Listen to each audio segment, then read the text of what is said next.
Hey, Anthony, Yeah, what are your thoughts on the Antifa roundtable that Trump just held? that was pretty bad. If I didn't know better, I would have thought that it was some propaganda piece coming out of a authoritarian dictatorship like North Korea, and not an official broadcast coming from the person that's supposed to be the leader of the free world. How so? Well, the whole thing was basically a circus show of political theater.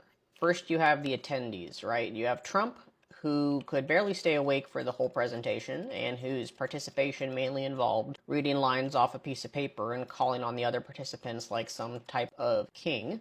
Then you have the people surrounding him, some of the worst people in the United States right now: Kash Patel, Kristi Noem, Pam Bondi. And finally, you have a bunch of supposed independent journalists, but of course, it's actually just a collection of right wing conservative influencers who have no connection to actual journalism whatsoever. And all these people spend the entire meeting taking turns reading what are clearly scripted lines and made up anecdotes about how Antifa is this huge threat to the United States and how the Trump administration is going to deal with Antifa. Lines which, of course, are filled with all kinds of hateful fascist rhetoric, and which are clearly propaganda designed to justify and stoke right-wing violence in the United States, both the state-sponsored and independent varieties, right? And, there was basically just no semblance of truth for the entire meeting. The whole thing was about building this narrative of existential threat to the United States from Antifa in order to justify the Trump administration's suppression of free speech and increasingly illegal use of the military to act against the American people.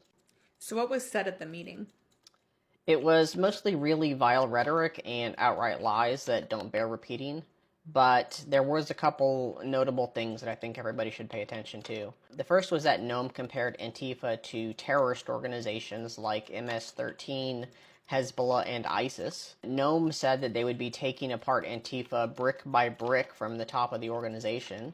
And Trump said that we will be very threatening to them, far more threatening than they were to us, as well as saying that the Trump administration, has taken freedom of speech away. So these are very inflammatory, fascist statements designed to instoke fear and violence in the U.S. population. And mind you, this is all for an organization that doesn't actually exist. Antifa is not some structured organization. It doesn't have leadership. It doesn't have financing.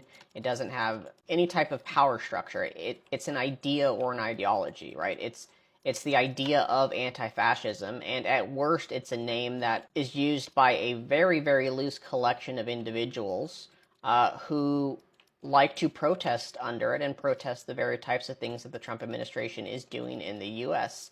to overthrow democracy. This whole meeting wasn't about dealing with some actual threat. It was just about creating this rhetoric for the Trump administration to label any opposition to the Trump administration as Antifa, as domestic terrorists, and to justify violence and removal of rights against those people. It's about creating a one-party state.